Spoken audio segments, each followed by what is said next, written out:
90 सीटों को साधना कांग्रेस के लिए बड़ी चुनौती। कमजोर सीटों के लिए बनाई खास रणनीति। नए और चर्चित चेहरों, सेलिब्रिटी और खिलाड़ियों को मैदान में उतारेगी कांग्रेस। नमस्कार, आपके साथ मैं हूं पूजा परमार। आप देख रहे हैं द फैक्ट इंडिया।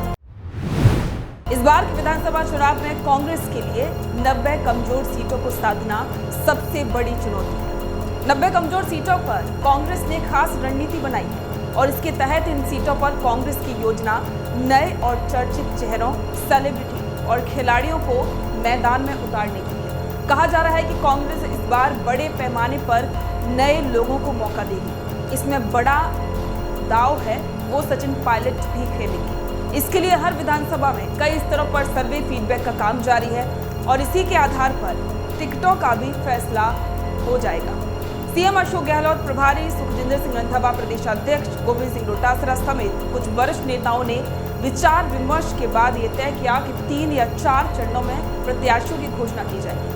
पहले चरण में उन सीटों के लिए उम्मीदवार घोषित होंगे जहां सर्वे में प्रत्याशी की लोकप्रियता का ग्राफ दूसरों के मुकाबले काफी ऊंचा है, जहां विधायक के कामकाज और छवि को पॉजिटिव फीडबैक मिला है और इसी के साथ ही प्रत्याशी के नाम पर कोई बड़ा विरोध नहीं है। इस सूची में 40 विधायकों के नाम हैं। पहली सूची में कद्दावर नेताओं को भी शामिल किया जाएगा। कर्नाटक की तरह जल्द ही राजस्थान में भी प्रत्याशियों की सूची को जारी करने का जो प्लान है वो चल रहा है। राजस्थान में चुनाव प्रचार और वोटर्स से संपर्क की खातिर प्रत्याशियों को अधिक समय देने के लिए कांग्रेस ने पहले से ही टिकट घोषित करने का फॉर्मूला तैयार किया है। कर्नाटक में भी यही फॉर्मूला लागू किया गया था। पार्टी प्रदेश प्रभारी सुखजिंदर सिंह रंधावा ये भी कह चुके हैं कि इस बार उम्मीदवारों के नाम पार्टी की ओर से कराए गए सर्वे फीडबैक के अलावा जनता और कार्यकर्ताओं की ओर से जिनका नाम आएगा उससे ही टिकट मिलेगा।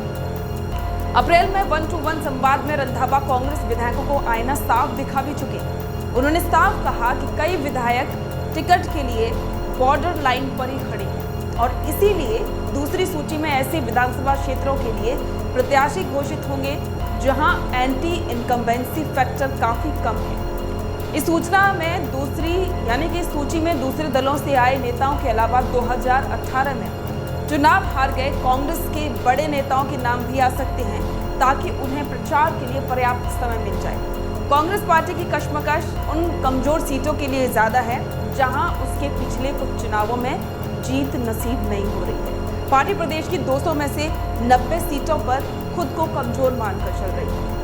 इनमें करीब 50 सीटें ऐसी हैं जहां कांग्रेस लगातार 3 विधानसभा चुनाव हारती आ रही है और इसके साथ ही 41 सीटें ऐसी हैं जहां कांग्रेस 2013, 2018 में तो विधानसभा चुनाव हारी। 2013 का विधानसभा चुनाव कांग्रेस ने सत्ता में रहते हुए लड़ा था, लेकिन एंटी इनकम्बेंसी और मोदी फैक्टर के चलते कांग्रेस को शर्मनाक हार झेलनी पड़ी। सरकार में मंत्री रहे ज्यादातर नेताओं को फिर से टिकट मिला, लेकिन गहलोत मंत्रिमंडल का हिस्सा रहे 31 नेता अपनी सीट नहीं बचा पाए। तब कांग्रेस 21 सीटों पर ही सिमट गई थी। हारने वाले नेता में शांति धारीवाल, भंवरलाल मेघवाल, ब्रज किशोर शर्मा, प्रसादी लाल, डॉक्टर जितेंद्र सिंह, राजेंद्र पारिक, दुर्रू मियां, भरत सिंह, बीना काग, हेमाराम और हरजीराम बोरडक जैसे नाम शामिल थे। और इस बार भी कांग्रेस के कई दिग्गजों पर हार का संकट है। कई तो पहले से ही चुनाव न लड़ने का ऐलान कर चुके हैं। अब देखने वाली बात होगी कि कमजोर सीटों पर कांग्रेस की रणनीति कितनी कारगर साबित होगी।